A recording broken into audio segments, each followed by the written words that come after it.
Hello and welcome to Always Take Notes. This week's episode is brought to you by Reedsy, the world's top marketplace for publishing professionals. Whether you're writing your first book or your fifth, Reedsy can help you take a real step into the world of publishing. On their site, you'll find professional editors who have worked on everything from best-selling children's books to presidential memoirs and Booker-winning novels. You can hire them as book coaches to guide you through the writing process, get detailed developmental notes to shape your next draft, or bring in a top-tier copy editor to polish your prose. Browse through thousands of hand-picked editors from around the world, put together your shortlist, and start getting quotes today. And, for listeners of Always Take Notes, Reedsy is offering $50 off your first collaboration when you sign up at reedsy.com/loves/notes. That's reedsy.com/loves/notes. Sign up today and give your book the best chance at success.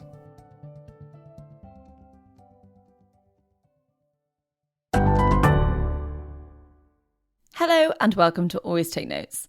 In this episode, we speak to the publisher, Anthony Cheetham. We spoke to Anthony about entering the world of publishing in the 1960s, about publishing books by authors including Kingsley Amis, Ben Okri and Donald Trump, and about his memoir, A Life in 50 Books. It's a great episode. We hope you enjoy it. Hello, Anthony. Welcome to the podcast. Thank you so much for taking the time to talk to us. Could we start off by talking about your new book, your memoir, and tell us about the decision to structure it using 50 books, many but not all of them, those that you were involved in during your extended career as a publisher? I think I just chose the books that had influenced me most, that had stuck in my memory. But also there had to be books I really liked. Was there any attempt to have a deliberate mix? Did you want a mix of kind of high and low titles, fiction, non-fiction, or was it just truly the first 50 that you, or the most important 50 that came to mind? Well, I just asked each stage of my life, as we go through the book, what were the books that influenced me, that I enjoyed, that I remembered? Could we roll back now to the beginning, not quite of the book, but of your publishing career? So November 1966, when you got your first job in publishing, paid £1,200 an annum, your father disappointed that you hadn't joined the civil service.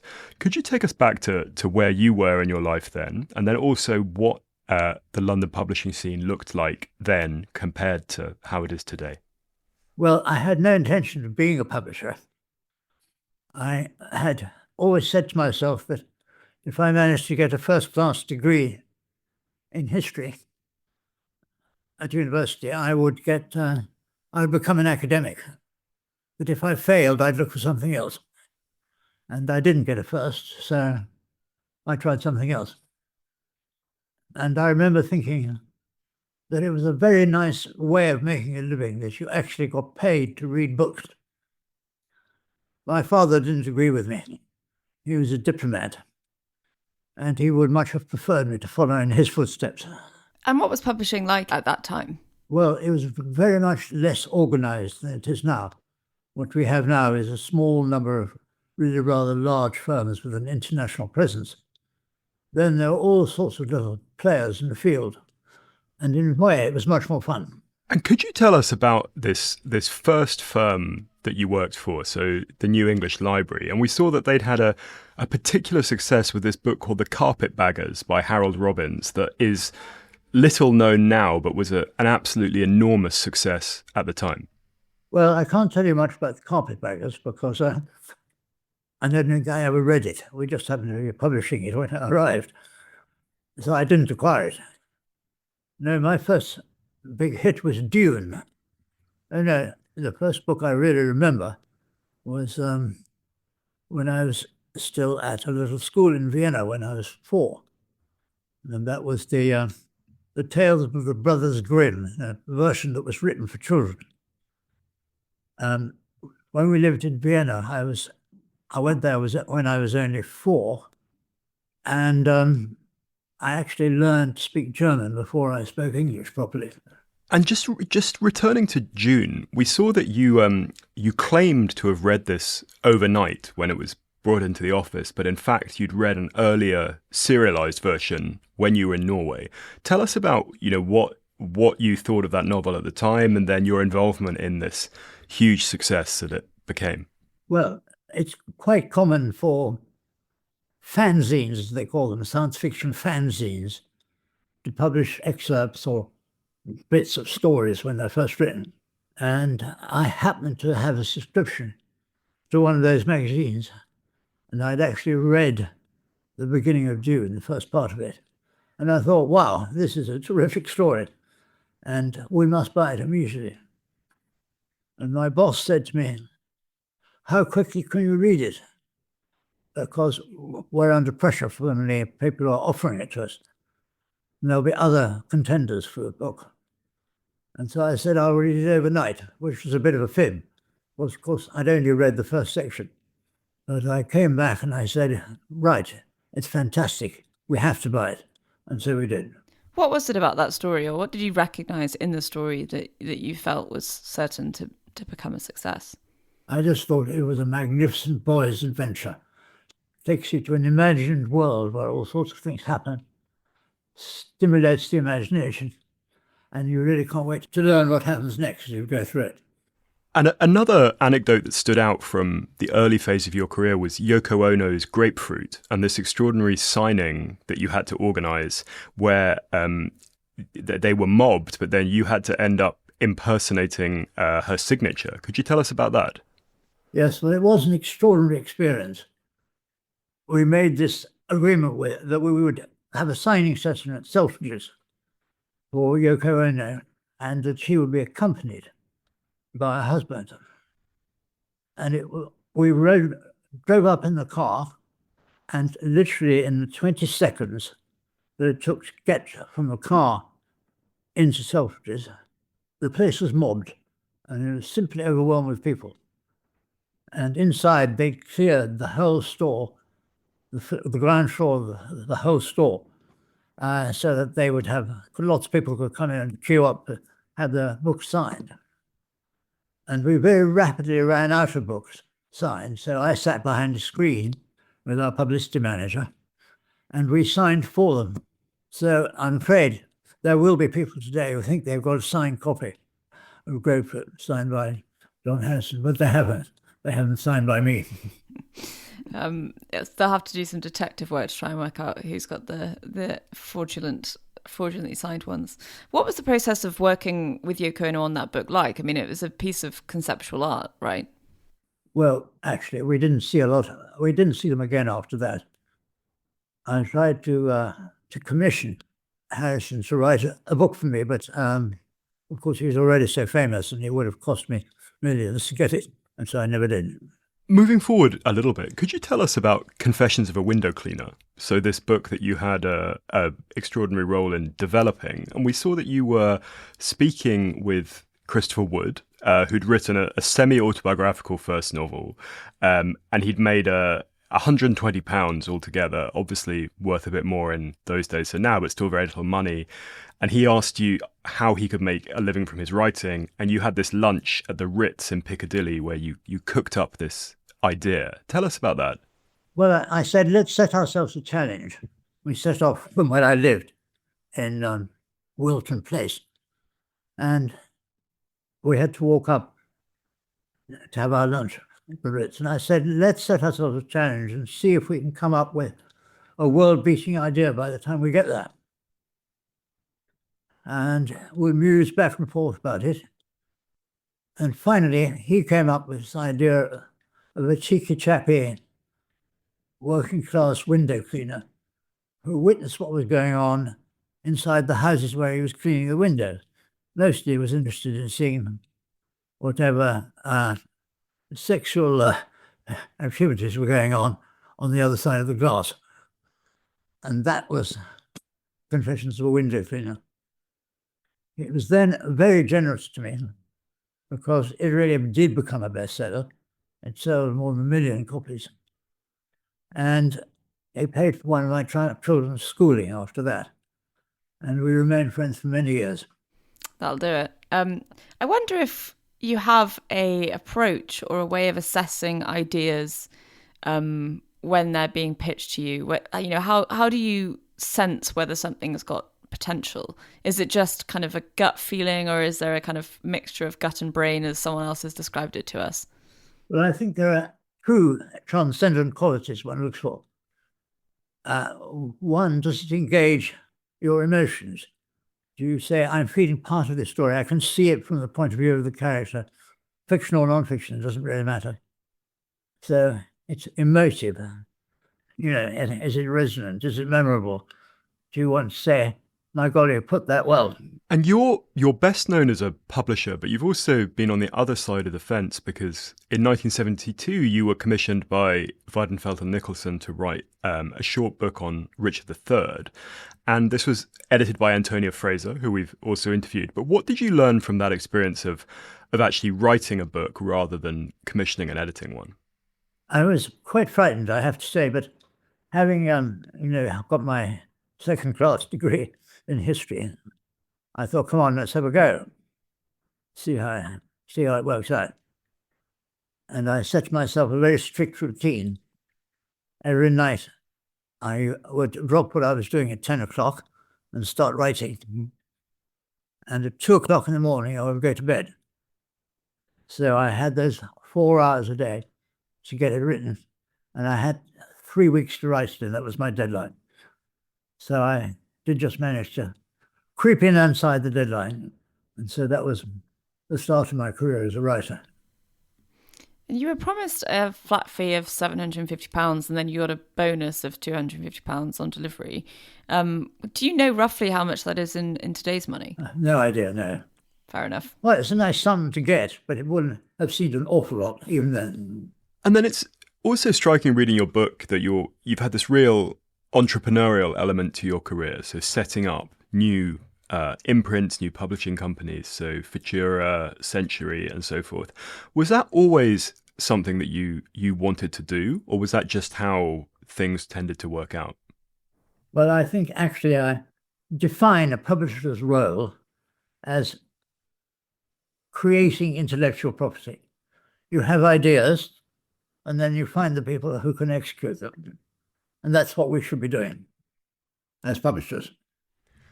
But you were often setting up new firms rather than working within established organizations. Was that just how you preferred to work? No, it wasn't. I do seem to have been sacked quite a lot of times for various crimes and non-crimes.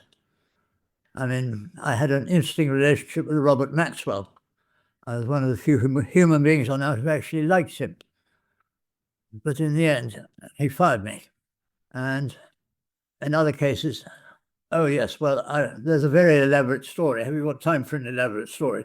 We love elaborate stories, by all means. Well, once I was working for a firm which needed a new managing director, and they hired a man who said that he had been managing director of Weidenfeld and Nicholson. His name was Don Teasdale. And I never found out whether that was his name, or whether he ever had been the managing director of Weidenfeld. George Weidenfeld himself recognized the name, but I've often wondered whether this man was an imposter. He was a habitual drunk. He was always pissed by lunchtime. He never turned up in the afternoons, and he seemed to know anything at all about books. So I decided, I was elected by my colleagues to go and complain to the owners of our company that they'd been hoodwinked by an imposter. And this was considered to be very disloyal. And so I was fired for disloyalty. What happened to Don Teasdale after that, I shall never know. It has been reported that he was seen panhandling in London, but I don't know whether that's true. And I've never heard of him again. How intriguing. Returning to some of your key authors, could you tell us about discovering Ken Follett? We saw that this idea for his Second World War spy thriller was born on the top deck of a bus, and that you were meant to be interviewing him for a job as sales director at Futura, but ended up offering him a 2-book contract. So tell us how that unlikely chain of events came to pass. Well, he had written 2 earlier detective stories, which are now quite forgotten. And during the interview, I suddenly thought, this chap's a writer. Let's give him a go. So I said, why don't you come up with an idea for a story? And so he came up with a book which was then called Storm Island. But when the Americans were offered this book, they decided to change the title, and it became The Eye of the Needle. And I did just make one contribution to the story, which is that the person who killed the spy and it turned out to be his girlfriend. And it just gave it an extra dimension of pathos, I thought. It was described as the sexy twist that readers weren't expecting. How common was it for you as the publisher to suggest plot points or to get involved with a story in that way?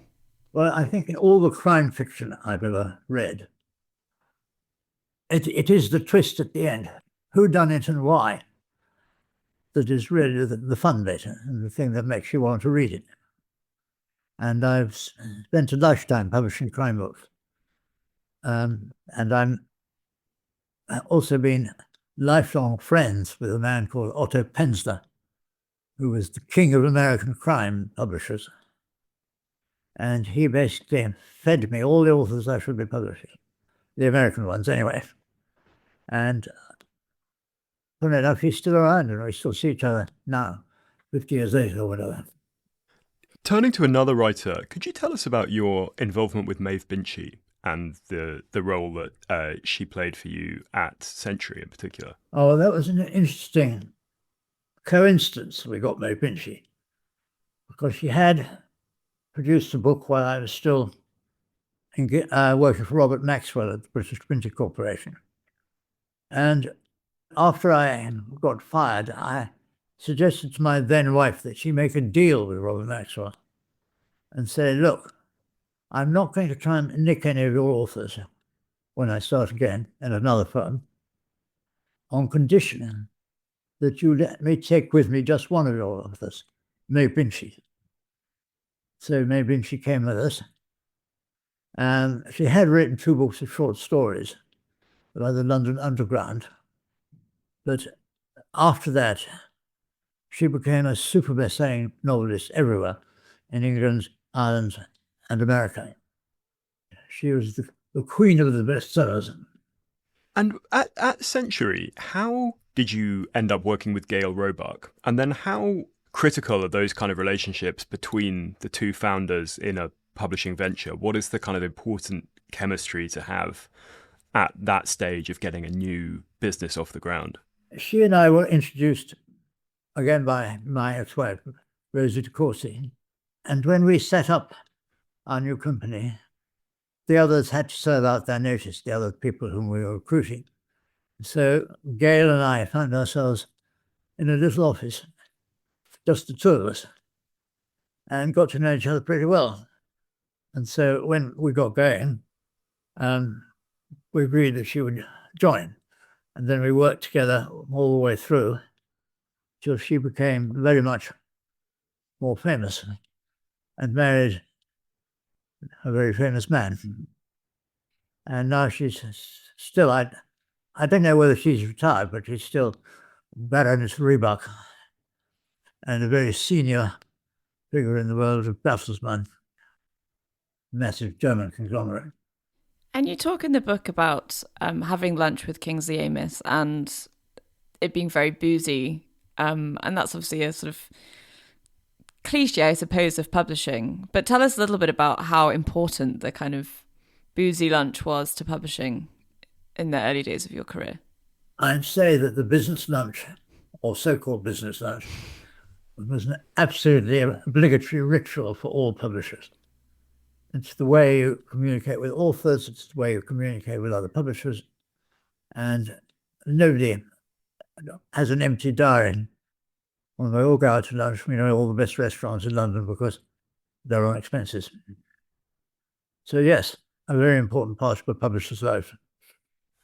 We recently on the podcast spoke with Claire Alexander, the literary agent, who is maybe a generation or so younger than you, but she said that she felt that British publishing became a lot more professional between, say, the 70s and the 90s with the advent of American firms and stuff like that. I mean, would you agree with that there was a kind of amateurism in the industry in the early years that you were working in it?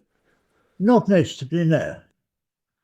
It became more sophisticated in the sense that the bigger the structure, the more sort of screws and nails it needed to hold it all together. So in that sense, it did become more sophisticated. But I think the way we carried on with our publishers' lunches and our meetings with authors hasn't changed at all since the day I started. Really? I feel like the boozy lunch is a thing of the past these days. Well, perhaps they're slightly less boozy than they were, but no, they're still there. Perhaps we've just become better at disguising how much booze we've had.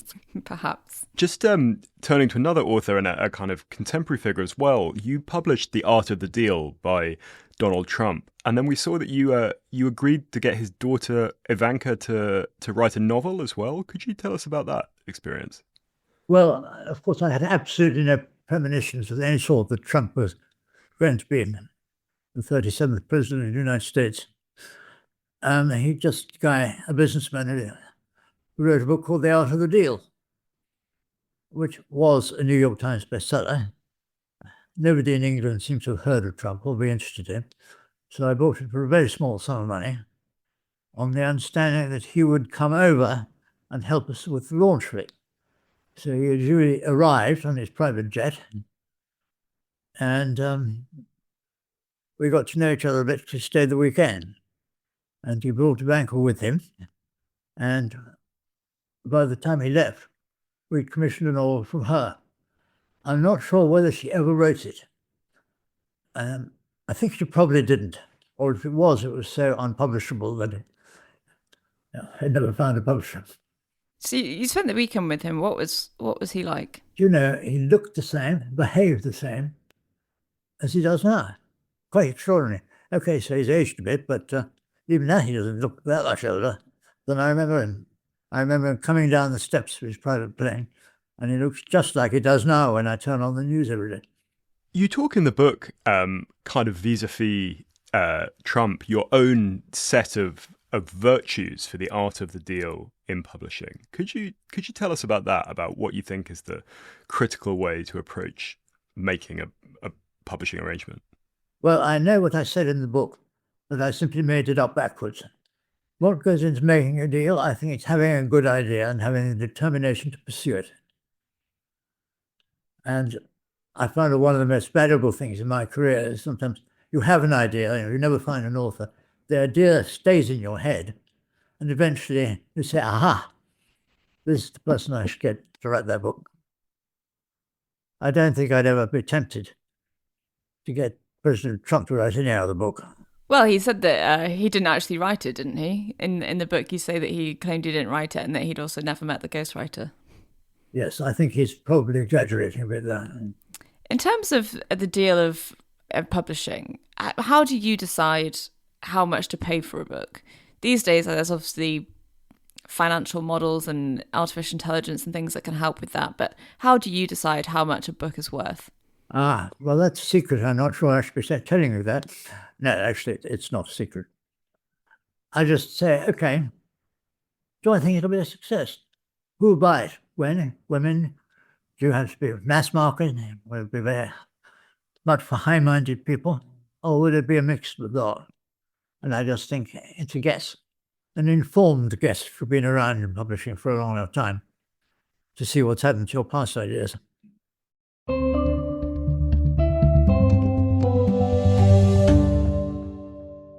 Hello listeners, you may remember that a few months ago we made some improvements to our Patreon offering, refreshing our package of successful pitches for people who support Always Take Notes. Since then, we've been so delighted to see more people join up.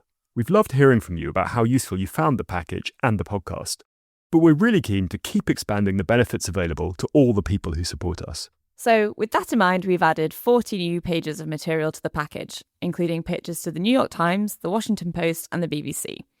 This means the whole compendium now runs to a whopping 160 pages. And we're excited to announce that for people who contribute $10 a month, we're also going to start releasing bonus mini episodes. If you'd like to know what these will sound like, there's a sample episode with Lee Child that you can listen to for free on our Patreon now. Thanks to the help of our sponsor, Scrivener, the first 10 new sign-ups at $10 per month will receive a lifelong license to Scrivener worth £55. This specialist word processing software helps you organise long writing projects, such as novels, academic papers, and even scripts. We're now down to 8 of them left, so if you're interested, check it out as soon as you can. These are just a few of the updates we've made to our Patreon offering. So if you'd like to find out more about how to get your hands on an ATN mug, suggest questions for upcoming guests, or join a monthly call with us to workshop a pitch, head to www.patreon.com/alwaystakenotes. That's www.patreon.com/alwaystakenotes. And thanks so much again for all your support so far.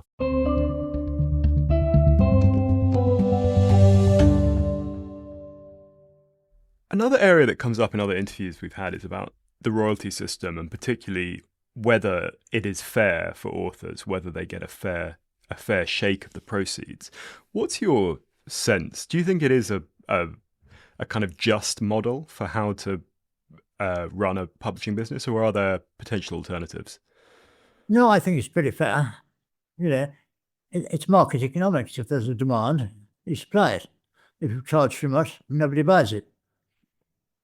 Simple economics. The argument that we've heard from authors, though, is that they should get a bigger cut. Once they've earned out their advance, they should get a bigger cut than the royalties currently provide. What do you make of that argument? I think it is a question of supply and demand. If the market allowed it and the publishers had to pay it in order to stay in business, they will pay it.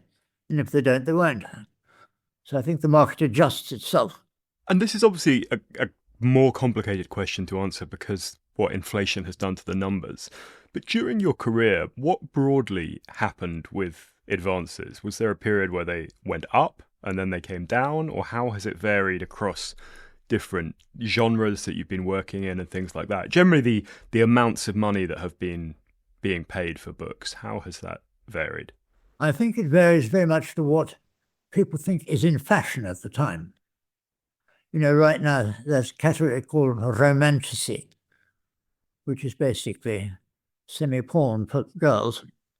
Well, romantasy is a genre which doesn't interest me at all, but does sell extraordinarily well.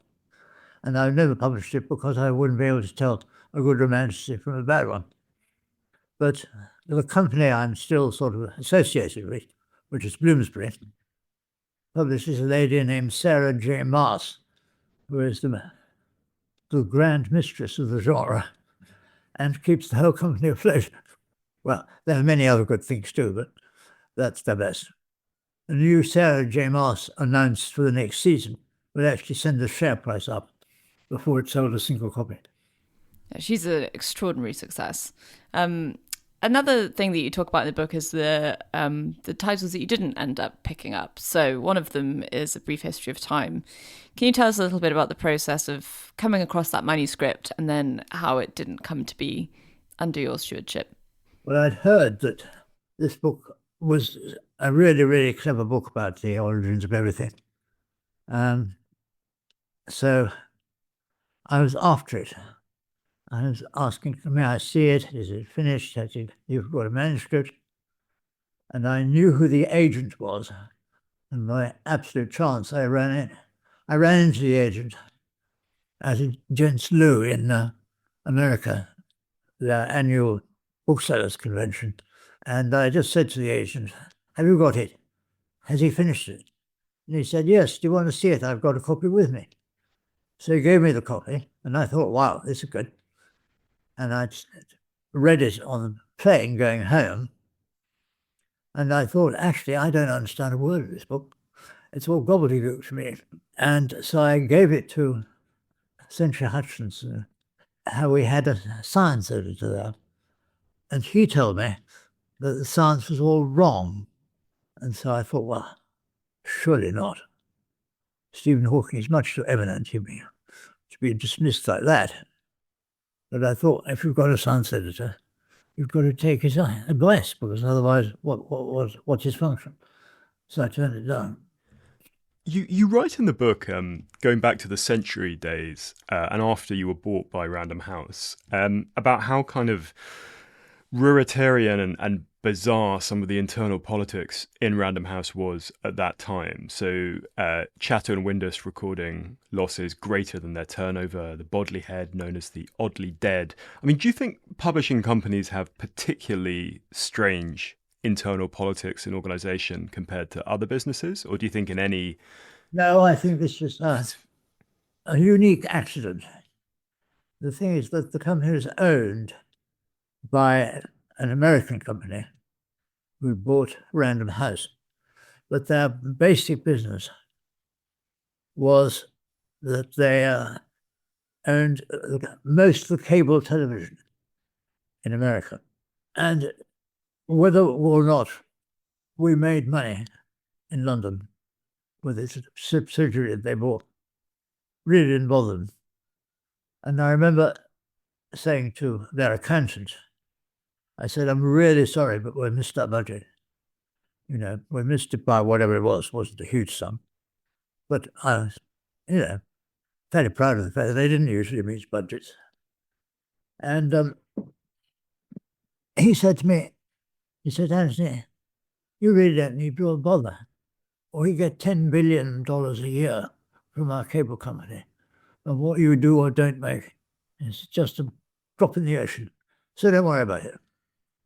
So all these loss-making companies at Random House were treated as if it mattered. Just, the losses didn't matter. They didn't care. They were much more interested in the fact that it gave them a certain cachet for publishing a lot of well-known literary authors. I was going to say, does that bedrock of money mean that publishers felt able to take risks on, as you say, literary books, or did it make people complacent, do you think? I don't think there's any more risk involved in literary books than there is in non-literary books. It's just that the people I was involved with in Random House at the time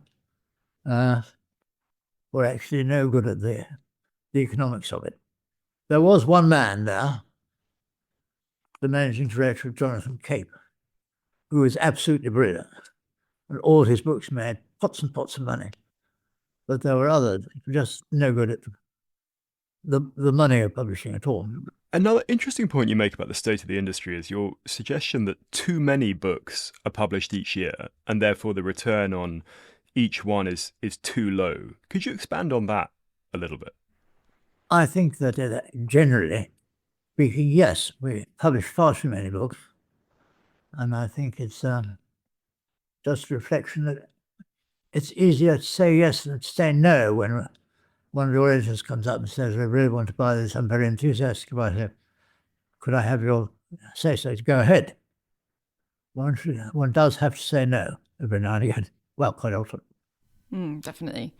Another criticism of British publishing is that it's quite inward-looking, that it's there's a kind of nepotistic hiring, that the salaries are starting too low, and it favours people who have family that live in London and can do all of that. What do you make of those criticisms? Do you think they're fair? No, it's never occurred to me that is a problem at all. What about the issue of length with books? I mean, you published A Suitable Boy by Vikram Seth, which is a famously kind of long novel. Do you think that there is a kind of optimal length for a book, or do people get more hung up on length than they should? I think they get too much hung up on length. I love short books, I love long books, and I love medium-sized books. It's the quality, not the page count, that's important. I wondered if you could put your finger on, of all the books that you've published over the course of your career, which one you are proudest of? Which one am I proudest of? The Magic Mountain by Thomas Mann. Thought it was really wonderful and it's stuck in my head ever since. Just again on a further question about technology and how people read. With Head of Zeus, your one of the more recent firms you've been involved in, is it correct that a big part of the idea there originally was that you would be publishing mass market fiction as ebooks as the initial plan? And how did that idea come about, and how did it work in practice compared to in reality? Well, I thought it was obvious that if you could buy an e-book for practically nothing, it was going to be a big thing, big new thing. And it so happened that I met a lady who was one of the first into that market when she was working for HarperCollins. And so we hired her to be the managing director of Zeus. So she came and started the ebook thing there. We then fell out over the financial arrangements, and she left. But, the ebooks are a very important part of our publishing industry, and everybody does them, and everybody is dependent on them. Not over-dependent, but dependent. It has become, it's hardbacks, paperbacks, and ebooks. As we're coming towards the end of our time, I saw that you're going to write a follow-up to your memoir about the 50 books that changed the world. I wondered if you had an initial sense of which books might be on that list and how many of them are ones that you've published. Well, my next book, I've actually finished it, but I haven't yet found a publisher for it. I only finished it yesterday. Ah, well, congratulations. We've caught you at the right time to ask you. But it's called Lights in the Darkness, the story of the books that tell us who we are. I singled out about 380 books that I think have really had the greatest influence on the way we think, the way we are, ideas about the future and the past. So it's quite an ambitious book, but it has been enormously rewarding to write it because I found out all sorts of things I never knew before. And I can give you semi-learned thoughts on almost every famous book there is. It's many more than 50. My intel was wrong. Sorry. It's, quite a number more than 50. So apologies. It started off as 80. But then I started thinking, if you have, War and Peace, and it talks about, what other Russian writers do you have to have that can't really be ignored, and so on. So they've ended up with little chains of books on certain subjects, themes, places, people.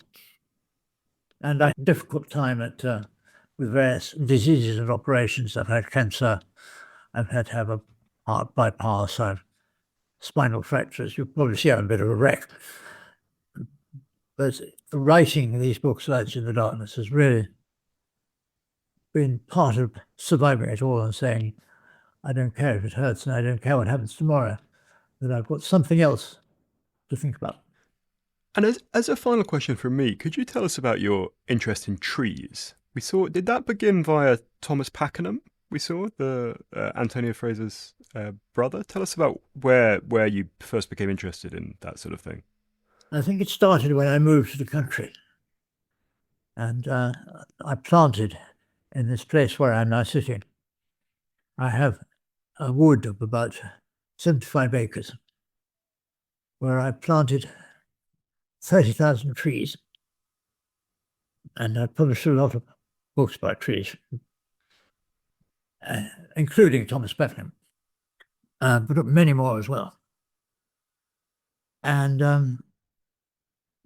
I got very interested in the history of trees, and I was fascinated to discover that even today there are 1,170 trees for every person there is on the planet.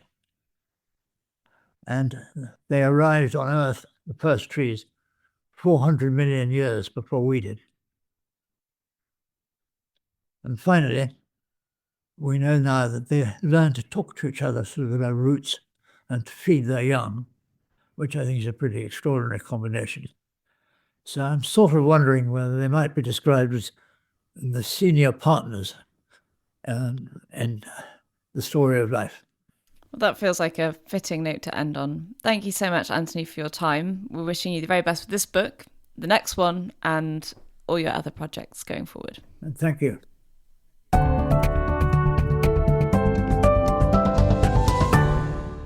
That was the Always Take Notes interview with Anthony Cheetham. A Life in 50 Books, a publisher's memoir, is published by Bloomsbury. Hello, it's us again. Rachel, what was your takeaway from the interview with Anthony? Well, I mean, he's had a quite extraordinary career, and it's fascinating how many kind of world-famous books, prize-winning books he'd been involved with, and how many imprints he's set up and worked on. I felt he was a little bit dismissive of the idea that publishing is a difficult industry for people to break into, which, you know, we've heard time and again it is, especially if you don't have the contacts and if you don't have somewhere in London you can live cheaply. But as I say, I found the conversation an interesting insight into a storied career, pun sort of intended. How about you? Yeah, I think these interviews where we speak to people of an older generation are sometimes kind of extraordinary slices of publishing history. I mean, it made me think a little bit of Claire Alexander, although he's substantially older than her, so his story kind of went further back, and it is a different world that you hear about. I do think there's something interesting about an older generation of publisher who was happier maybe publishing across a broader slice of genres between high and lowbrow and commercial and not new today. So the fact that he published June, but also very kind of literary novels. Yeah, I was not entirely convinced on the argument that he gave about things like lack of diversity and nepotism in publishing, but these things are generational, I suppose. But yeah, definitely an interesting interview and a lot of material there. Anyway, this has been Always Take Notes, hosted by me, Simon Acomb. And me, Rachel Lloyd. Our producer and social media editor is Artemis Irvin, our score is by Jessica Danheiser, and our graphic design is by James Edgar. If you'd like to follow us on social media, we're on Instagram at Always Take Notes. We're on X at Take Notes Always.